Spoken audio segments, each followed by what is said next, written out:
I'm Dan. And I'm Alex, and welcome back to On Air Dan. I'm joining you in the land of the maple syrup, where 70%, in fact, of the world's maple syrup is manufactured. Any guesses? Mexico.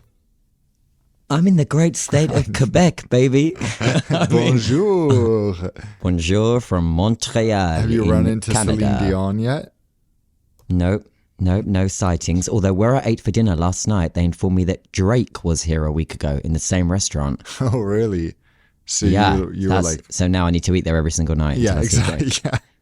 So that purely on aviation matters, I need to be able to discuss his aircraft with him. Have you seen his? He has his a 767, right? He does. He has a 767, which is not the youngest aircraft in the book, but that's my God, crazy. If you're like, I just saw on Twitter today, like Jeff Bezos' new G700 Gulfstream parked at Van Nuys. And they're like, yeah, of course, that's amazing, but it's still like not the most spacious inside. But that's his choice. Obviously, he can afford anything. And then it's like, oh, but Drake has a 767, which is just crazy. I know. And to put that into perspective, where, you know, some of the world's top tier elite, like Bezos, would opt for a Gulfstream, a G700, which is the latest one that actually a QR was showing in Farnborough.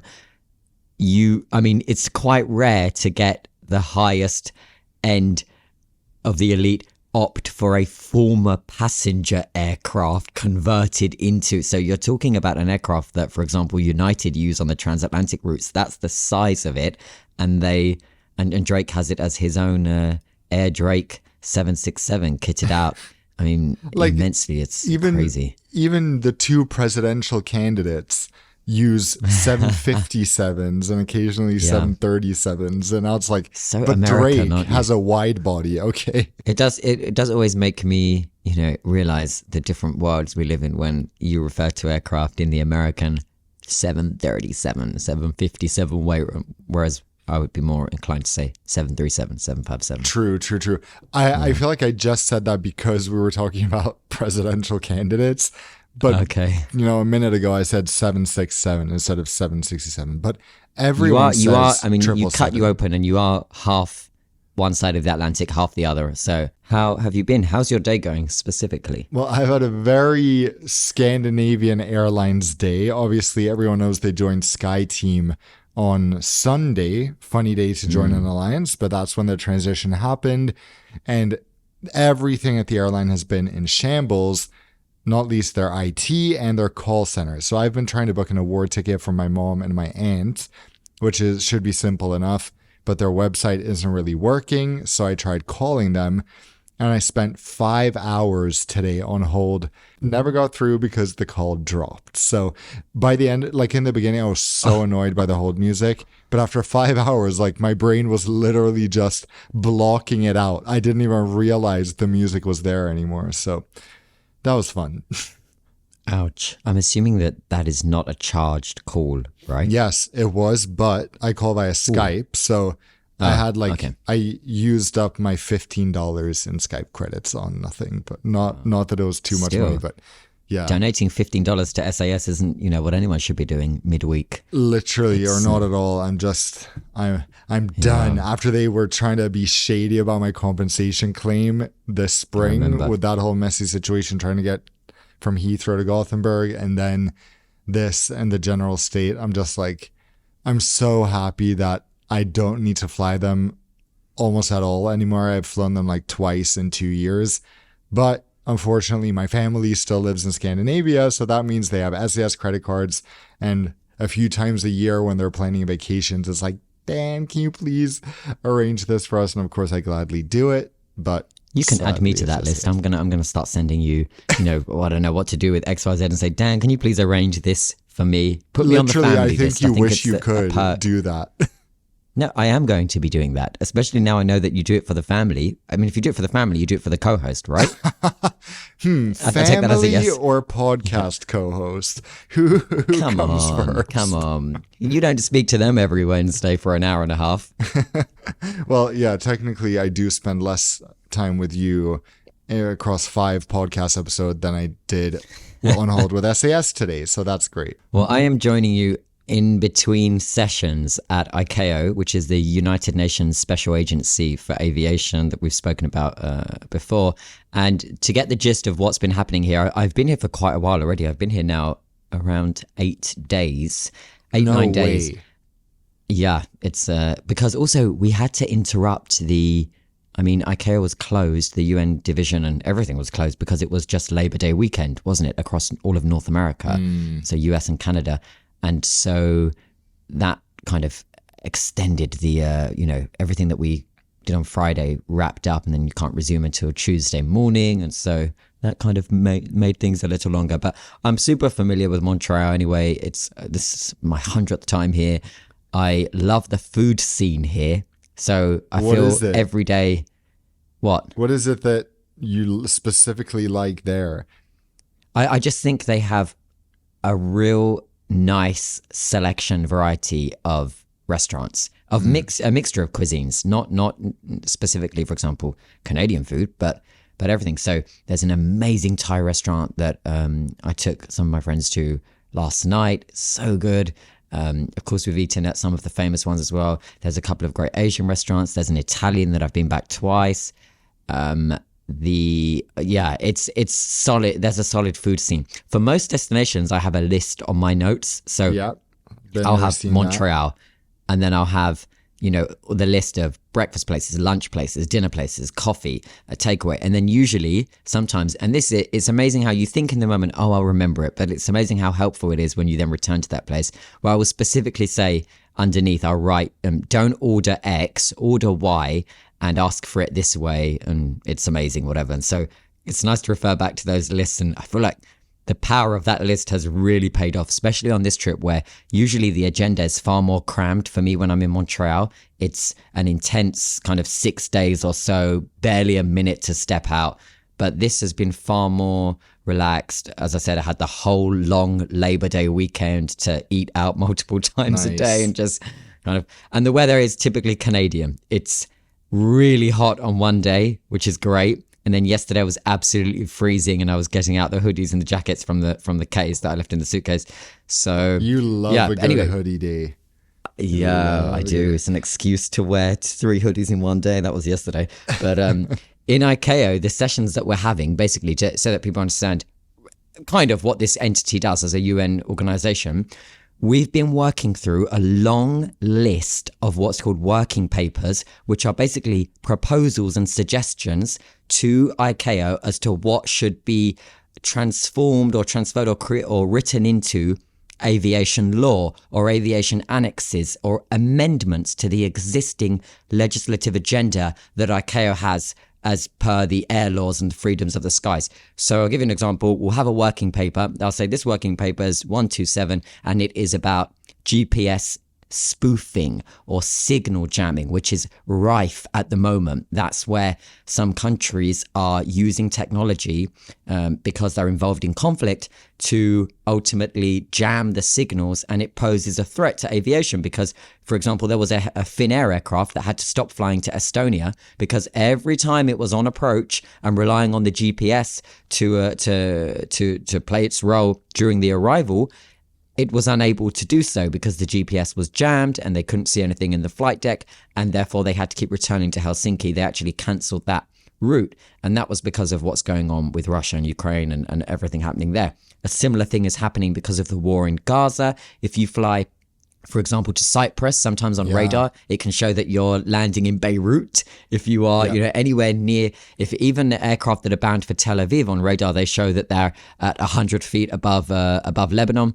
So this kind of issue is really a hot topic at the moment. So they take that issue and then they say, okay, so there's certain countries that say, this is what we want to go into, to be signed into the agenda of ICAO, the legislative agenda. We want to protect member states from the risk that this poses. We want to have a follow-up system when there is a violation. We want ICAO to intervene here.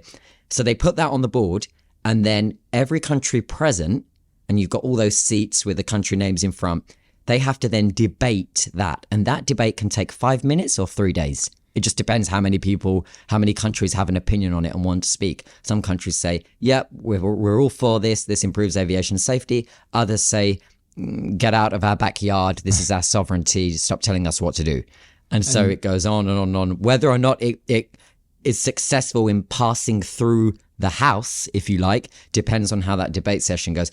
That's what I've been doing for the last 9 days. So that's continuing now. I've just literally stepped out of a session to do the pod with you. Yeah, it must be really interesting with different countries having different ideas about what's right. And another thing we have to hear about, you texted me a little bit, your flight over there, because it's always a fun day when Alex gets to fly a North American airline and we all want to hear about it. So how was it? It was fine. I flew Air Canada on the 787-9 from London to Montreal. It's the nice afternoon flight, leaves at 2:05. Can I just say, hats off to them, just like the flight I did with them 6 months ago. We boarded so nice and early. It is the first time, maybe in about 10 years, that we departed. We were airborne 2 minutes prior to our scheduled departure time. I don't think I've ever left Heathrow at the departure time. Never mind before. I felt like you with that Etihad flight where they left without you. Difference is I was on it. It was really that. So that's nice. I know their product well. You know, and I like the seat. It is pretty private, and the IFE is great. The best thing about it is the gate-to-gate Wi-Fi. From the moment you sit down, I bought a Stream Pass for about $20. Wow, it's valid that's for good. the whole flight, and that was great because it's gate-to-gate with no interruption the whole way. Considering we're flying over Greenland and the Atlantic and so on, so that's great. Just a couple of small notes on Air Canada. Okay. Firstly, considering those transatlantic tickets can be around 10,000 Canadian dollars, I am surprised how chill the demographic of passengers in business class are. So and by true. that, I mean, like, they're like not asking for anything. They're not even expecting anything. I challenge that to happen in the Middle East or Asia or Southeast Asia, because it's as if these passengers go expecting absolutely nothing. And I say that because when you board, like for example, he came to me and I was in 2 Alpha. He came to me and he was like, hey, do you want sparkling water or, you know, the pre-prepared thing on the dish? And I said, no, but can I have a bottle of water, please? Because I noticed every seat had a bottle of water, but mine wasn't there. And he was like, oh, is it not there? I said, no.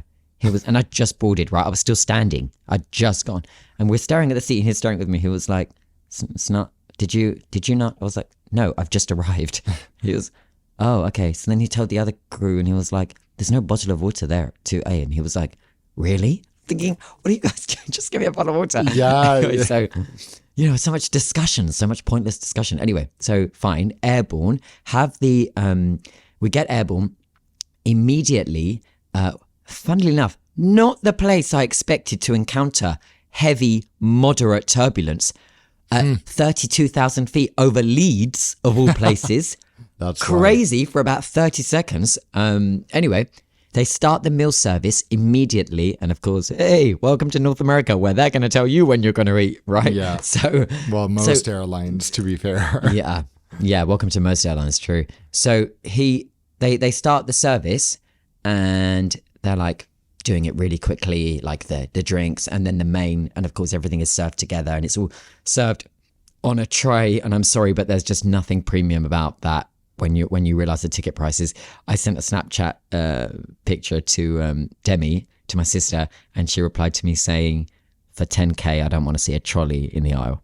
My favorite message I've ever received is when I posted a story from Emirates old 777 business class a few months ago, and Demi responds to my story, oh, question mark. I was like, what does this mean? Did she ever clarify or not? Yeah, I had to ask you. I don't think you were. I just sent it to you. I was like, what is this? And then she's like, I love her. Yeah. So yeah, welcome to every other airline. Exactly. So she, so so they do this very quick meal service. We've only been airborne for about 45 minutes. And then the food quality, it's unfortunately wasn't good at all. And I barely ate as a result of that because I opted for the tortellini pasta, and it was hard. I mean, it was not edible, and I was especially when the edges are kind of really hard, so it's not been cooked through properly. And the salad is like, not a salad. It's just like scraps, like small bowl of rabbit food, and that's it. And there's a lot of focus on, a huge wine list, and so a lot of focus on alcohol. But again, no one's asking for anything, and you can notice because the cabin is pretty open, isn't it? So you can, and it's a daytime flight.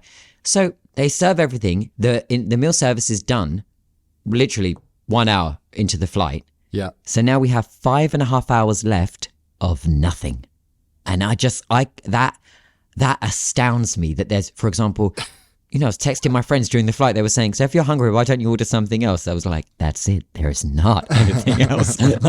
That's it. So he was like, we should check. So I was like, hi, is there anything else to eat? He was like, yeah, we have the snack basket at the front. And he's like, points at this little basket with overcompensating with the R's, are we? Yeah, true. He's like, we have this, what do you call it? Snack basket at the front. And he points at this basket with crisps, chips, just packs of crisps. That's it. So I was thinking, okay, this is, in terms of food and beverage, I thought it was poor. That was the first thing. I knew to expect that anyway. I went with loads and loads of snacks, spent about £35 in M&S before I boarded. So I was not going to starve on this 6.5 hour flight, where I knew that, you eat once and not again. Yeah. But I had one issue, and this is the only other thing. The crew were fine. Okay, they were friendly, and don't get me wrong. It is like a shock to the system when you are based in the Middle East and you're flying Middle East and Asian carriers. For example, the loud, inappropriate conversation between crew in the galley, where one crew is in the cabin and the other one is like, saying things like, "Just you wait, see what I'm gonna do to you," and I'm thinking, are they not? Like, we can all hear this. And again, every other passenger, blissfully unaware. And I'm looking like, what are you guys doing? Being so loud and having this weird, wild conversation in front of everybody. But, they don't care. They don't care. But I had one issue, which is different to last year, 6 months ago's flight, okay? Which is, the flight departed at 2:05 p.m., okay? The flight arrives in Montreal at 1600 local time. So it is a perfect afternoon westbound flight, right? You have a full night in your bed in London. You can even sleep in because the flight is at 2, right? And when you arrive in Montreal, it's lovely, still early afternoon, 4 p.m. You've got your afternoon, evening, and then bed, okay? So you're fine. Can I ask why at 3:30 p.m. local time, immediately after the meal service had finished, once again, we were put into complete darkness, which I found absolutely inappropriate. Biggest pet peeve. I hate that too. And again, we just have to talk about this because the fact you're talking about how North American passengers board a $10,000 flight like it's nothing, like they're taking the bus. And you're just like... Yeah, they just don't expect anything. I get Canadians are like the most polite population on earth, as they say. But like, if you're spending that much money, are you not? How are they were? I saw a few elderly. It was mostly elderly in the cabin, probably spending their pensions, bless them. And they got up at like hour 4 looking for food, but just going to the snack basket, taking a bag of crisps. And I'm thinking, what must they think when they fly in the Middle East and they are presented with a dine on demand, a la carte, eat as much as you want, whenever you want, how you want menu, Yeah. I think that people, sometimes people don't even understand, sometimes you don't realize the difference even when you're experiencing the thing that's more luxurious because you don't know what to look for. Like, I remember the first few times I flew Middle Eastern Airlines in 2016 or so, and I didn't register the fact that, for example, the crew would kneel to take my order or to talk to me, which is incredible. They don't have to do that. Absolutely not. But only in hindsight, looking back after several flights, I was like, oh my gosh, they did kneel. That's so nice. Those types of things. Also, and that's not because that is, it's important to note there that they are not kneeling in that service because it's kind of like this, servant style status thing. They're doing it because if you are sitting, they would rather, they feel it's more polite to speak with you at your level rather than looking down at you, right? Exactly. While they're standing. So they're coming down to your level so that you can have that face-to-face warmer interaction. Yeah, exactly. And can I tell you about my flights now, speaking of this, because I've just flew China Southern for the first time. And I was blown away by the service. When I say probably top 5 or at least top 10 in-flight service experiences I've ever had, including Singapore Airlines first class, it was absolutely mind-blowing. So we had a flight attendant called Rebecca. Specifically, the very best was flying from Bali to Guangzhou, which is like the most leisure route in the history of humanity. I get on. The flight attendant immediately welcomes us by name, guides us to our seats. She says, I know you're connecting with us to here. We're very excited to have you on board. How was your stay in Bali? Starts asking us about that. My name is Rebecca. I'll be taking care of you. Would you like your slippers? Oh, certainly. Takes them out of the wrapping, puts them by our feet, which I've only had before in Singapore Airlines first class. Someone do that. And everything was so... It's hotel style, isn't it? It's beyond. It was so personalized and incredible. And on the next flight, again, like I go to I always do this because I'm recording out of the window. Normally the window is kind of, unfortunately, people put their like hands or even greasy faces on the windows. So when you think about it, since I'm trying to record, there's almost always stains on it. So I go to the bathroom. Yeah. Well, first I sanitize, and then I go to the bathroom to get some tissues to dry it. So I have a clear window to record out of. So I go to the bathroom, and the crew go, oh, what? Can we help you with anything? I go, no, never mind. I'm just getting a tissue. Please, sir, we'll come to your seat. You could have just called us. We could have brought you a tissue. Please don't do this again. I was like in the nicest way. I was just like, this is beyond. It was so incredible. And then that's extra. And then she goes, she comes by a minute later, just in case, with a wad of tissues for me. Absolutely. So unexpected too, because that's not what you hear about China Southern, No.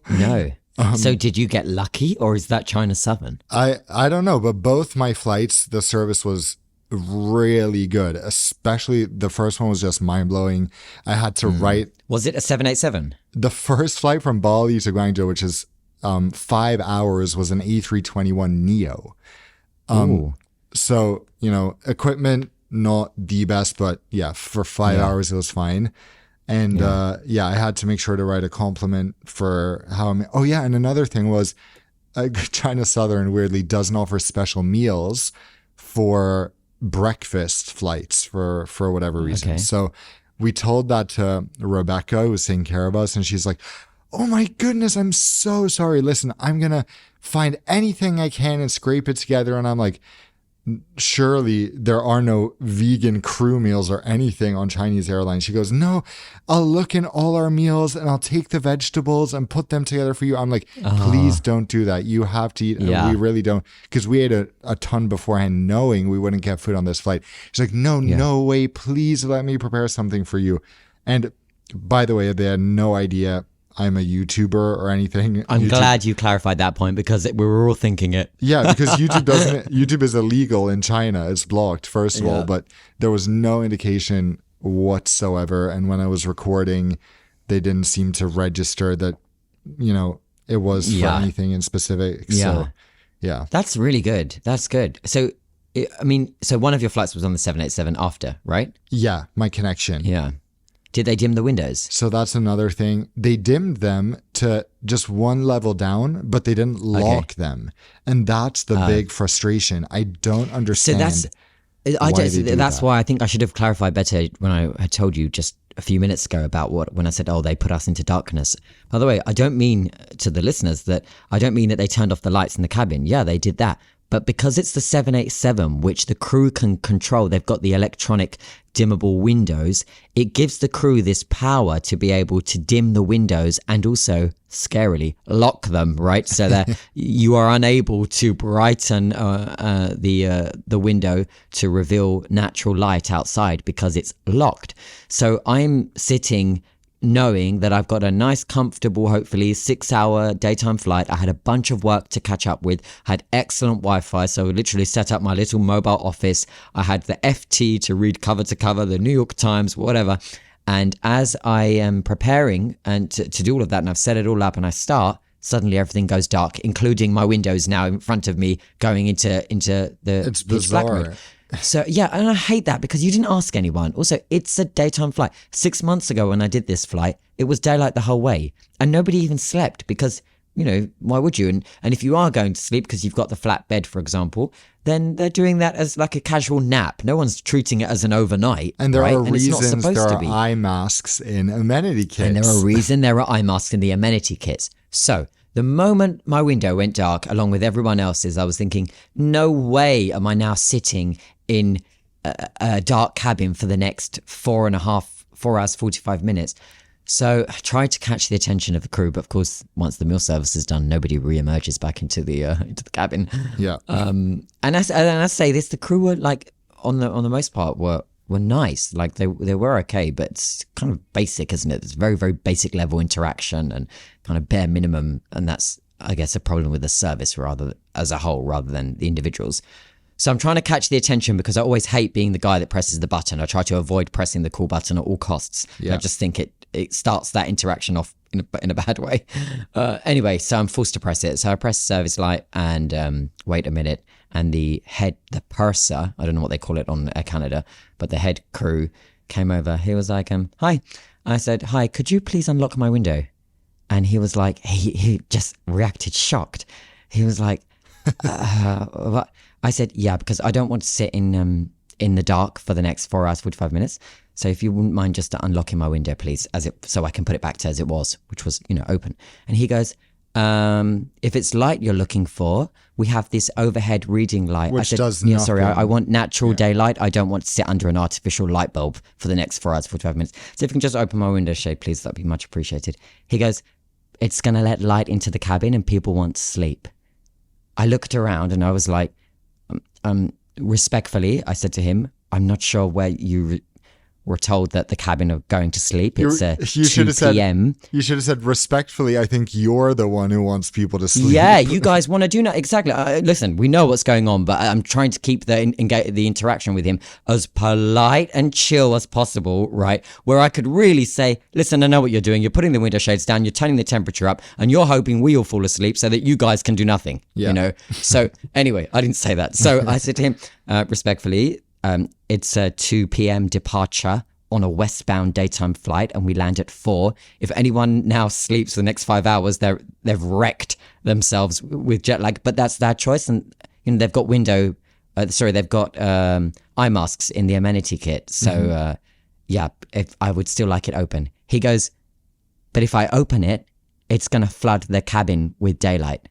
So now this is his third pushback. That's crazy. Yes, I'm aware of that, but I would like my window shade open, please.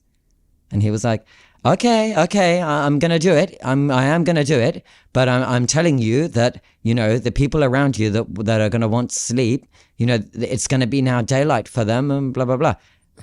So I said to him, yeah. And again, it's a daytime westbound 2 p.m. departure, and people have eye masks. And also, the way the seats are staggered, it's kind of private, isn't it? So I was even kind of analyzing this. My daylight doesn't actually hit the seats next to me because the wall of their business shell, is blocking it because of the staggered arrangement. So he was like, okay, I'm going to unlock it to the second one though, only, okay, not the first one.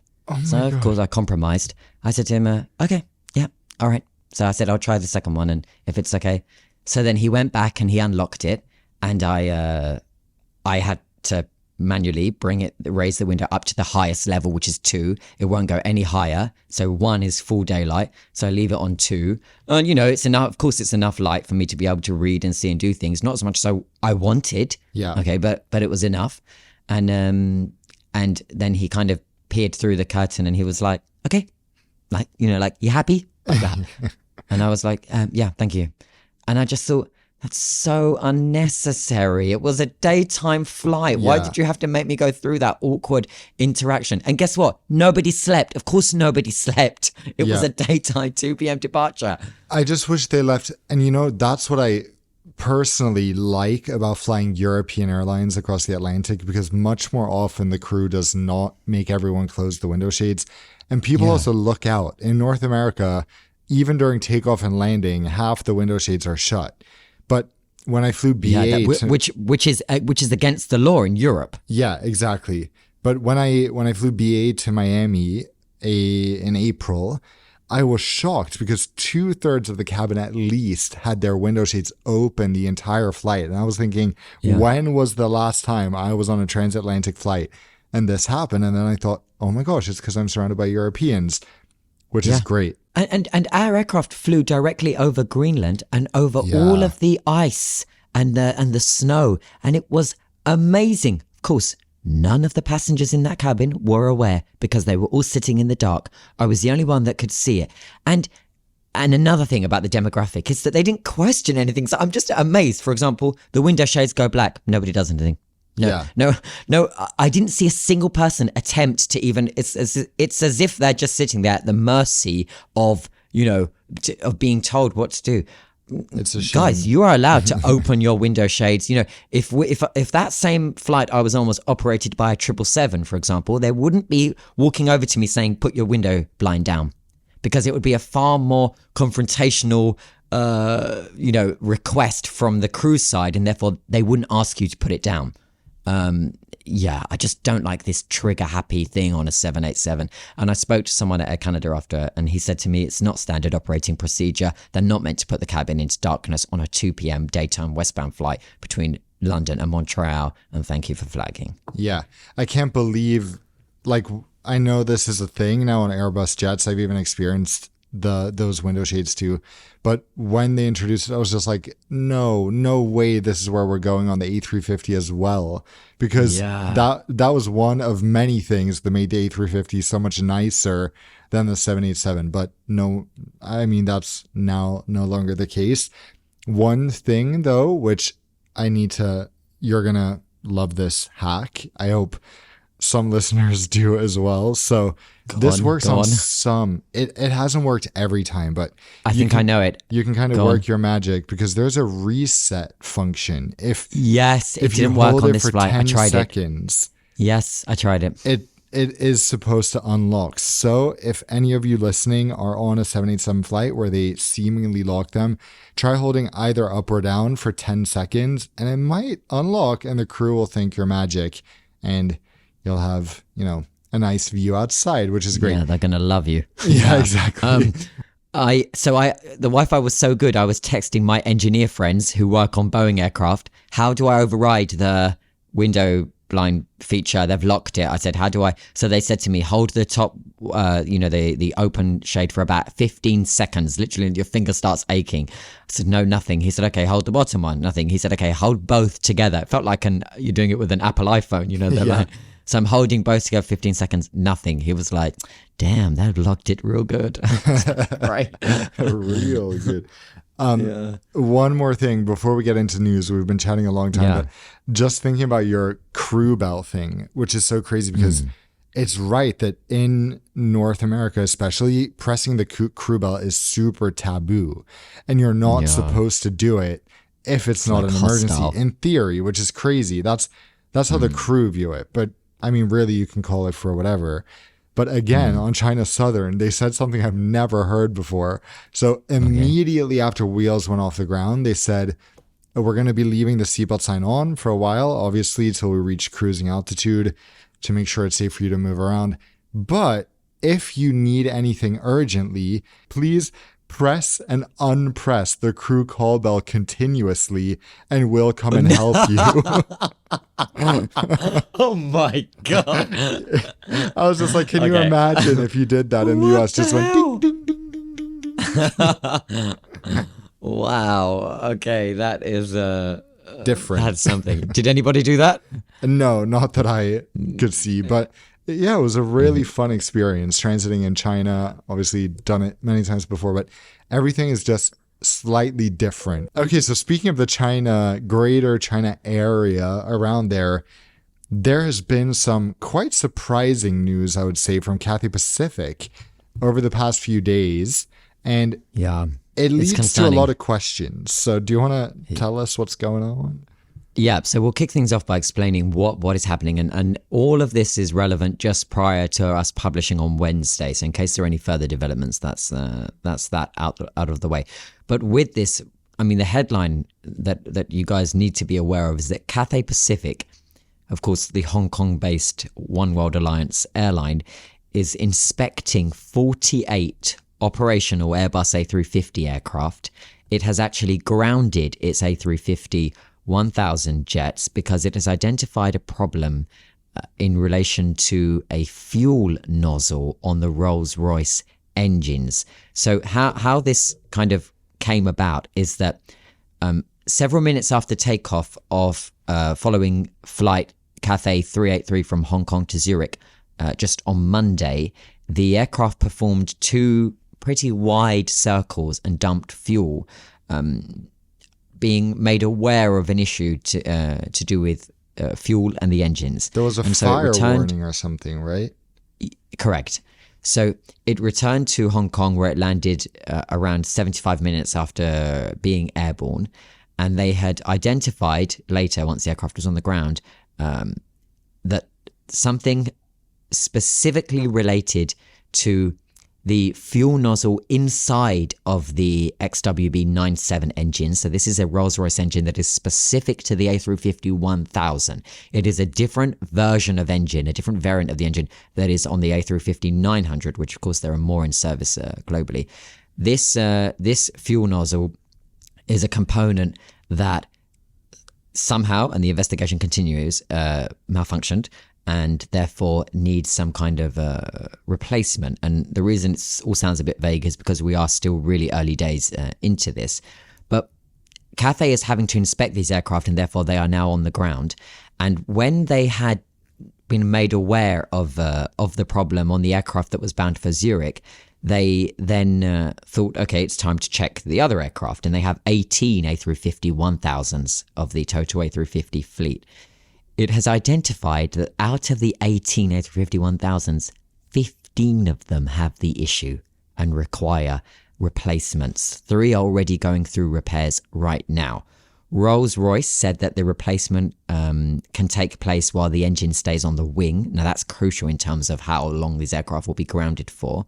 And that, of course, you can imagine it is cooperating with an investigation that is being led by Cathay Pacific, but also Airbus, Rolls-Royce, and different civil aviation authorities worldwide, including China.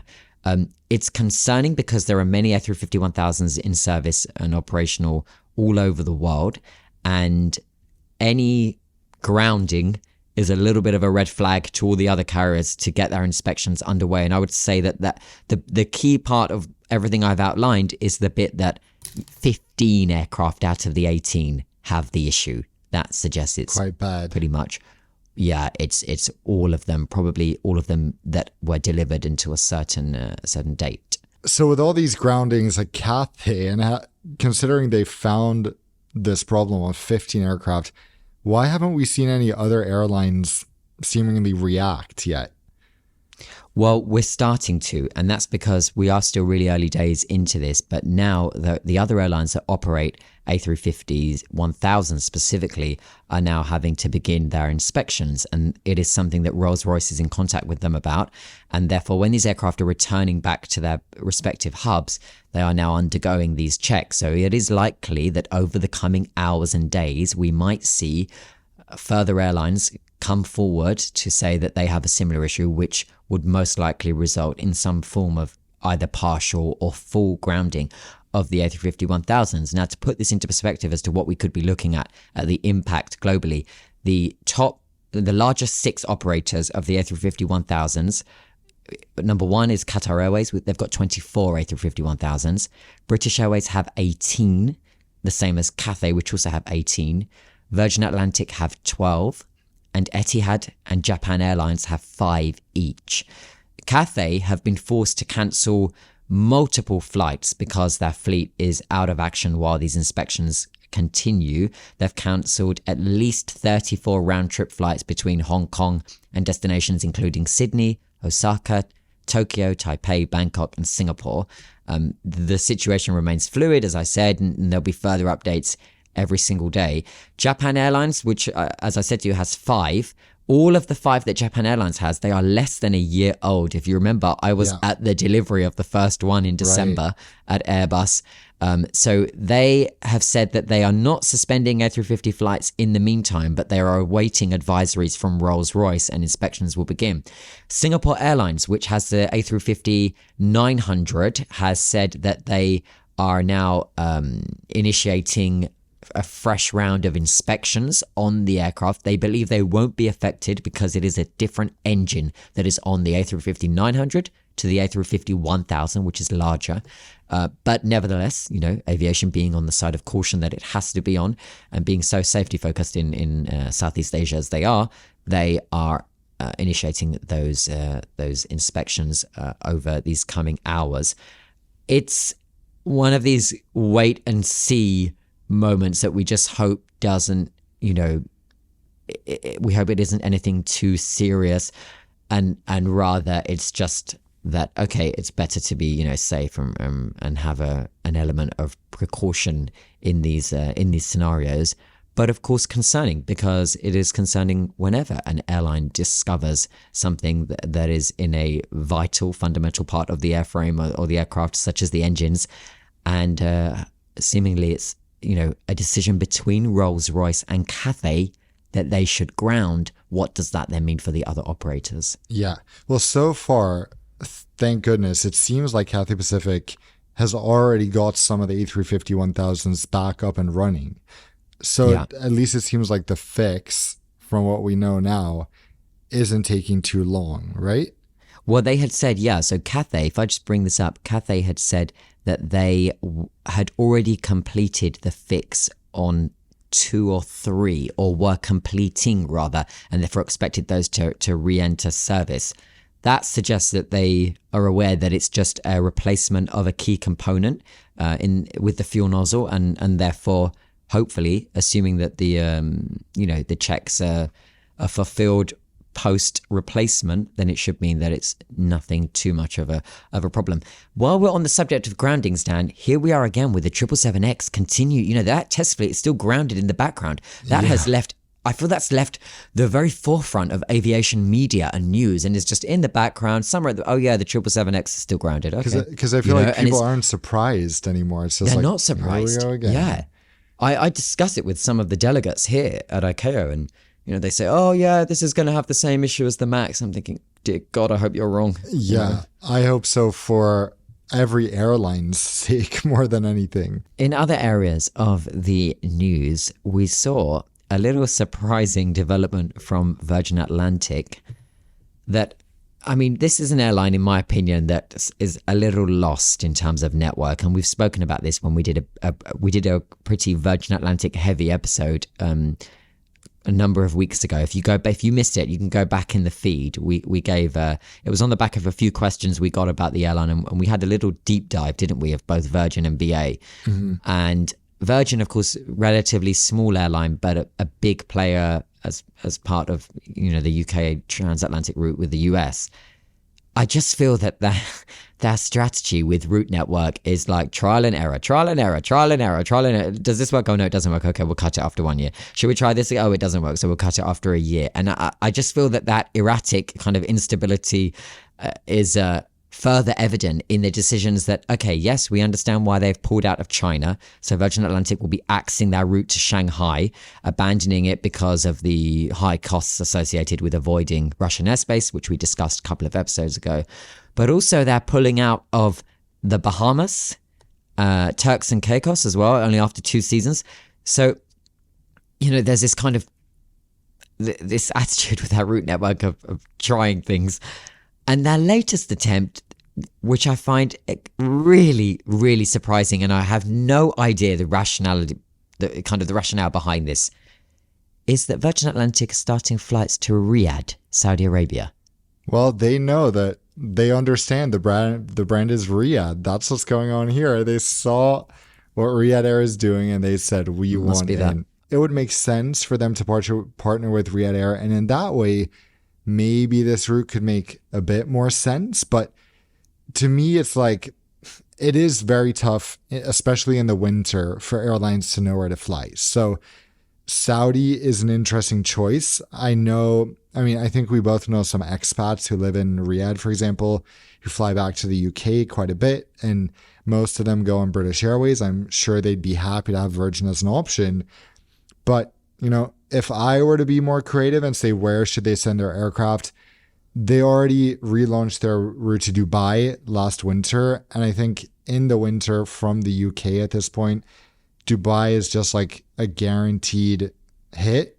You can get quite premium traffic. So, but Riyadh point to point, no, doesn't make sense. Virgin Atlantic's demographic of travelers, does that make sense? Not at all. So I would say, like, why instead they should have sent one of their Manchester-based A350s or whatever and launched Manchester to Dubai or something like that. Yeah, because London to Riyadh, specifically for the brand Virgin Atlantic, just doesn't seem to make sense to me. And similarly, they're also launching flights to Accra, Ghana around the same time, which perhaps could make more sense given the big Ghanaian diaspora in the UK. Yeah. And they also feel maybe like they're more down for the very fun vibe of Virgin Atlantic. I don't know. I mean, look, I can get that. The Accra Ghana route, I can, as you say, I can kind of see how that makes sense given the makeup of and the heritage of so many different demographics in the UK, and there's a strong visiting friends and relative market there, and so on. But the Saudi route, I mean, Saudis are not going to be flying Virgin Atlantic between Riyadh and London, because Saudis traveling to London need flexibility, they need frequencies, they need multiple flights, they earn points. So I just can't see how. I mean, so many Saudis go to London either with Saudia or via Dubai with Emirates or via Doha with Qatar Airways. Yeah. And so there's, I can't see how Virgin Atlantic would be the attractive once daily option. That's that. The second point is that, I mean, they described it as that they hope that they hope that they can remain profitable in the winter months, given that Saudi is transforming its economy to attract luxury tourism. Don't get me wrong, Saudi is investing in huge plans to be able to have some form of, tourism industry that and become a destination that people actually want to spend time in. Has that happened yet? No. Is it happening over the next year? Not really. No. I mean, they're just kind of way a slow pace. Themselves. Yeah. So Virgin said that they had foreseen that there would be a demand for Saudi Arabia over the next 10 years. I would say, that I can see how that would be the case. But starting from the winter, I don't know. I just think that we will revisit this episode on the podcast when Virgin Atlantic axes this route, to be honest. Because that's not out of character for Virgin. They launch an axe and launch an axe and launch an axe, and this is what they do. Yeah. What's kind of funny to me is thinking back, this is giving me the same vibe as when you look at photos or read something from like 2012, 2013, and you see like Lufthansa and was it even KLM flying to Doha? And you're like, that just seems so before its time in every way. But yet they were flying there and it worked somehow. So I see this Riyadh route as something that will probably be axed after this winter, but then in 10 years, maybe we'll see it come back and then it will make sense. It's just about, Well, the other thing is that don't forget, the route is not actually starting this winter. The route to Riyadh is starting in March 2025, just in time for Ramadan and then for the hot summers where everybody leaves the Gulf. Not everybody, but a significant portion of the population end up leaving the Gulf because it's so hot. So even the timing of that, had they have said it was an October start, I'd be like, okay, maybe they can have a solid initial winter season, but I don't see this working. Somebody described it on one of the websites that was commentating about this as I want to find it. They said, at this point, quote, it starts to look like Virgin Atlantic is almost throwing darts at a map to see where it can add routes. Yeah, it's kind of true. And one thing that fascinates me as well is the fact that London to Bangkok just doesn't seem to work. It works for Thai Airways, but to me, that seems like the most obvious route in a way going east or Singapore for that matter. But, Thailand is such a popular tourist destination, yet British Airways has historically really struggled in that market and currently doesn't serve it from London Heathrow. I think are they relaunching that from Gatwick this winter? They are, yes, which I think was a disappointment for many because they wanted it back from Heathrow. Yeah, but even, before it was axed from Heathrow, it was a 787-8, so the tiniest long-haul aircraft in their fleet, and the Gatwick to Bangkok route will be 3 times weeklies. And again, it's like, yes, it's not a very premium market in terms of the traffic, but it's still such... you look at Lufthansa, they fly an A380, or they did pre-COVID, to Bangkok. And there are some, Emirates flies 5 or 6 times a day. Qatar Airways flies 5 or 6 times a day. Turkish flies 3 times a day. So there is demand from Europe, but somehow I guess people just aren't willing to pay the premium to go direct, and especially not the kind of prices in premium cabins that make that a sensible route. So, and that competing with airlines that are able to be really competitive on price point and offer them connections via the Middle East, for example. And I don't know, but also Bangkok to me feels like such a Virgin Atlantic route, doesn't it? Yes, absolutely. Like I can see where they would have their like spice and flair on that. I mean, definitely. It's the perfect kind of brand match, but they must have considered it. They must have considered it. I just think that of all destinations, I think it's without clear strategy that they are going to, because again, as I said, let's look at the Saudis that are the ones flying to and from Saudi Arabia, from and then back to Saudi Arabia. They have also the choice of British Airways, where at least they can maintain their, the way in which they're able to collect Avios and so many Saudis are top tier frequent flyers on Qatar Airways, for example, and on Emirates, because they are able to leverage the wider route networks of their neighboring Gulf countries, and those neighbors have also set up for optimum, nice, smooth, easy connections that specifically facilitate routes to and from Saudi. So, for example, the last time I went to South Korea in April, the quad behind me had 4 Saudi girls, and they were going on their girls' trip to South Korea. And they were explaining to me that South Korea has become really popular in terms of the South Korean culture, music and food and so on in Saudi, and via things like TikTok and whatever. And so, they were flying to South Korea from Riyadh. They were all based in Riyadh, and they were doing it through QR. And I said, why have you chosen, there's so many different ways to get there. Why are we?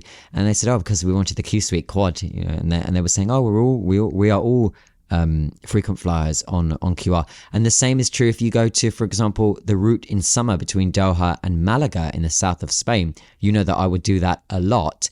Most of that cabin in business class, they were all Saudis. That's recognizing that Saudia have a direct flight to Malaga, but they were still all choosing to fly with QR. Virgin Atlantic's going to compete with Saudia and BA and the neighboring Emirates and Qatar to bring Saudis to London. It's not going to happen. Good luck, Virgin Atlantic. We're rooting for you anyway, because they're such they're such a good... No, I'm rooting for the financial health of the airline, but I'm not rooting for, ill-thought decisions in terms of their Throwing a dart at a map. We're rooting for their success. Let's say that. Yeah. So our final topic for today is an interesting one, something we've discussed before, but we are seeing Not with such detail. No, because now we have tea. Yeah, we have real Portuguese German tea because Lufthansa is out shopping on a little shopping spree. Of course, Lufthansa Group. Lock up your daughters. Lufthansa's in town. So, of course, Lufthansa own Swiss, Brussels Airlines, Austrian Airlines, Discover, Eurowings. And now they're looking to add another airline to the list. And, you know, as opposed to SAS getting bought by Air France KLM, a stake at least, which was kind of a wild card, this makes a little more sense just looking partnership wise. But Lufthansa is looking to invest in TAP Portugal, the struggling Portuguese airline. And for context, TAP is currently owned by the Portuguese government, and the government have been very public about their plans to privatize the airline.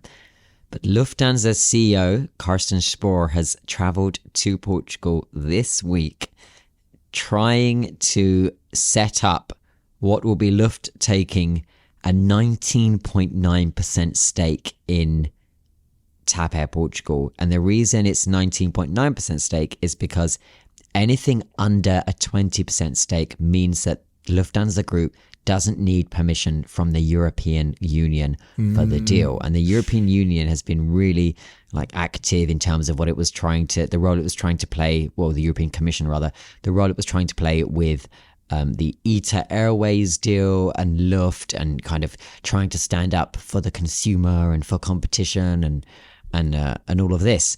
And so a 19.9% stake lets Lufthansa slide into the DMs of TAP Air Portugal, swoop it up, take it as their own, at least 19.9% of their own, and the European Commission never even have to receive an email about it. But the stake will eventually look to increase, just as the original plans were, once Luft is done with its Italy domination with ITA Airways. So it's, European consolidation, again, we've discussed before, it's just something that we are going to continue to see these big players rule Europe. IAG, BA, Iberia, Level, Vueling, Aer Lingus, all one under the International Airlines Group. And the other part of Europe, everyone pretty much under the Lufthansa Group, with the third group that is quickly growing in Air France KLM. For the consumer, it's not always the best thing, and that's what we keep our eye on, and that's what we hope that the governments that serve us will bear in mind when they're trying to act in the best interests of we, the people. Definitely. And of course, Lufthansa is already acquiring a stake in ITA Airways, taking an airline out of SkyTeam, and now they're looking to expand even more. And for me, I wouldn't be as upset if this was either IAG or Air France KLM, but specifically with Lufthansa Group, they have a habit, and also very interesting proof we found this week of how messy the group is internally, because there was another story that came out about Swiss, who's installing the new Allegris first class on their existing A330-300s. And suddenly now, luckily the first class wasn't revealed in 2017, but it has been revealed and, of course, tested. Now Swiss finds out, hang on, it's too heavy for our A330-300s. It's going to make the aircraft nose heavy, which doesn't work. So they need to add several tons of weight in the back of the aircraft, which obviously makes no sense from a fuel efficiency standpoint, sustainability standpoint. So what does Swiss say? Well, what has kind of come out is that apparently there's a complete lack of communication within the group. So Lufthansa as an airline will say, this is the first class we're all going with. And then Swiss is kind of like, okay, but we need to install it on an aircraft type that you're not planning on installing it on. And now they find out it doesn't really work. So it's just an example of, I wasn't surprised to read that communication is not there across the group. No. And also, there are so many employees that I've spoken to, senior employees, we're talking VP level and above, that have have had to fight with Lufthansa HQ because their respective airlines have constantly being dragged down the Lufthansa way, and they've got brands that they want to protect.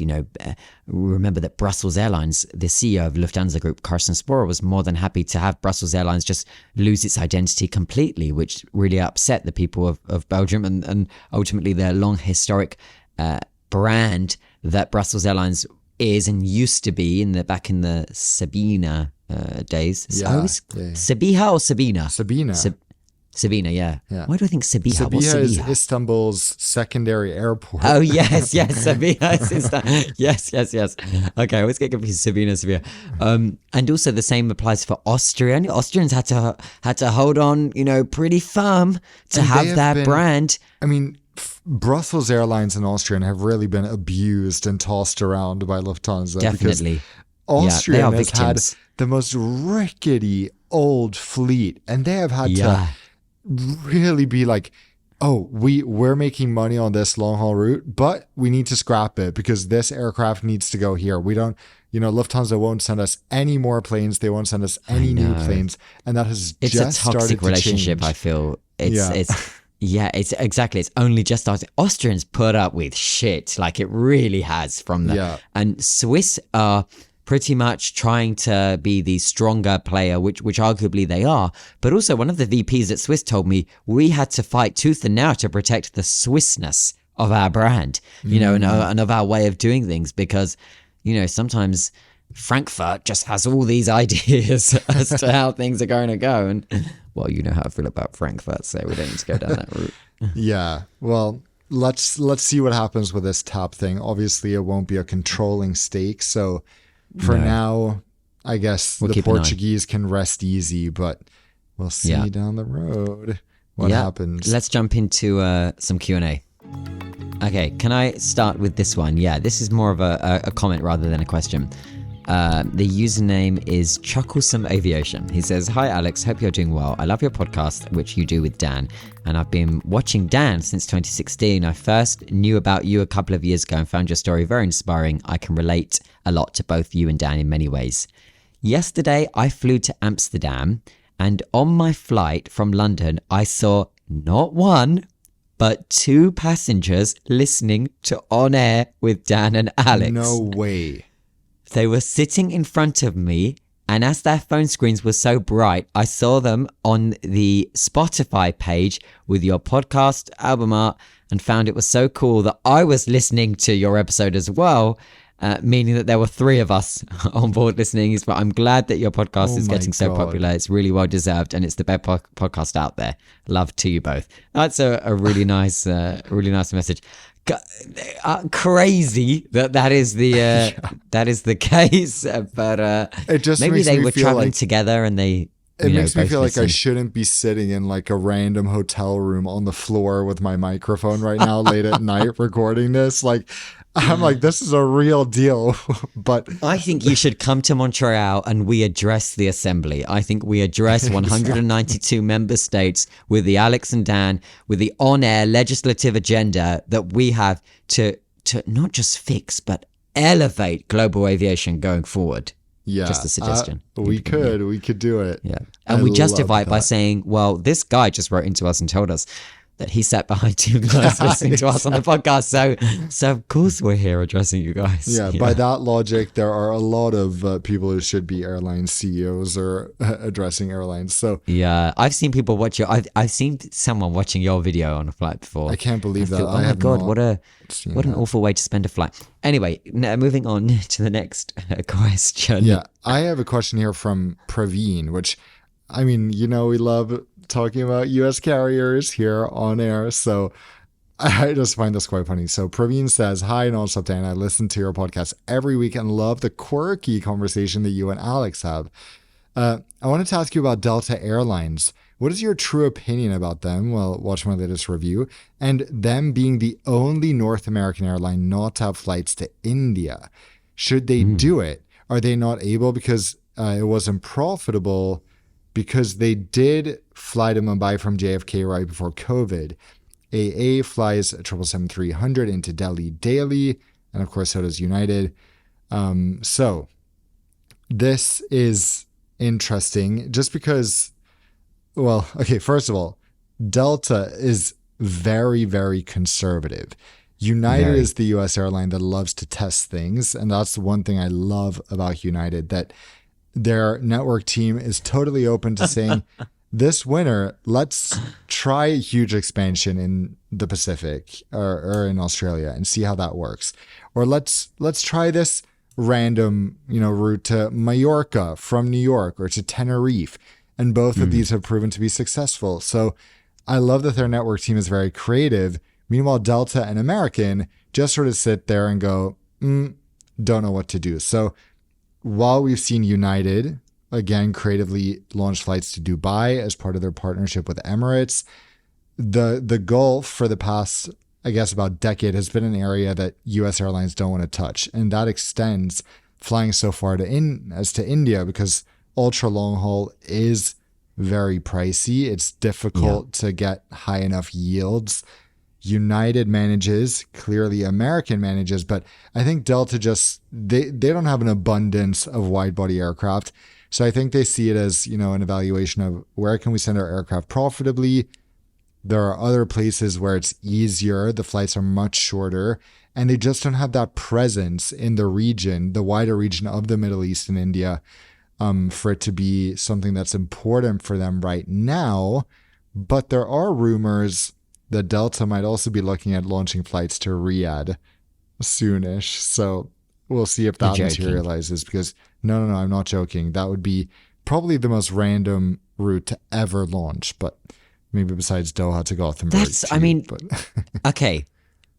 Had you have said that without us knowing that Virgin were going there, I could be, okay, I can see how, because of the Sky Team and Saudia and Link and whatever, you can see how Delta would ultimately feed into the Saudia route network and passengers fly on, and that boosts the Saudi Arabia hub, right, of Riyadh. But Delta alongside Virgin Atlantic? What world are we living in? That's crazy. Yeah. I know, but it to me, it's just especially random because it is Delta. Also, American flies to Doha, but I just feel like Delta doesn't. But American fly to Doha kind of on behalf of QR. Yeah, exactly. And Delta just doesn't feel like the type of airline that goes to places where Americans don't want to go. It's like they're completely uninterested in serving foreign passengers. They spent freaking decades writing to the White House crying about the Middle East airlines and saying that when one Saudi aircraft takes off, 15 Americans lose their jobs. These are what the campaign said. I invite you to go to YouTube and have a look at this crazy absolute nonsense that they were spreading in these campaigns that they've since let go of when they've realized if you can't beat them, join them. Yeah, and the funny thing is, all this time they're like, this is the reason we can't fly to India, because these carriers are stealing our passengers. Meanwhile, United and American are flying there, so why is Delta now not doing it? Because what's different about them, I wonder? Let's see. That's a loaded question. S-Ben says, hi, Alex and Dan. My question is this. I have an upcoming trip where I have the choice of Air India business class or EVA Air business class. The obvious choice is EVA, but Air India would add 2 days extra at my destination. I've heard Air India is dreadful. What would you do? This is the question. If the prices are the same, I would treat the flight as a wonderful experience and sacrifice 2 days at my destination by going on EVA. What about you? Yeah, same. Next. So.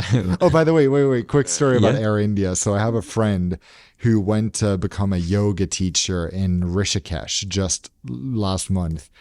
And she was telling me how she flew an Air India 787 there. And she didn't know it was a 787. Obviously I did, because she sent me photos of the plane. And she was like, I was on this rickety old plane. It felt like a bus. And I was like, you're on a literal Dreamliner that is the latest and greatest from Boeing. And then she's like, on the way back, it was so nice and clean and fresh. And I'm like, yeah, because you flew an Air India A350 that was delivered like a few weeks ago. So 5 minutes ago. Yeah, literally. So it was just so funny. I've never heard someone describe a 787. Like, to her, it might as well have been an A300, Yeah, that's interesting. Yeah. Guys, feel free to send in your questions and your anecdotes to us via Instagram. As usual, I'm Alex LHR on Instagram, and he is the Nonstop Dan with the because he's, the. Exactly. And we will look forward to joining you the same time, same place next week from the land of the maple syrup and ice hockey. I wish you a pleasant rest of your week. Dan, have a good one. Hey, enjoy Montreal, eh? Or wait, I think A is like a question. But anyway, take care, guys. We'll see you next week on air. Bye bye.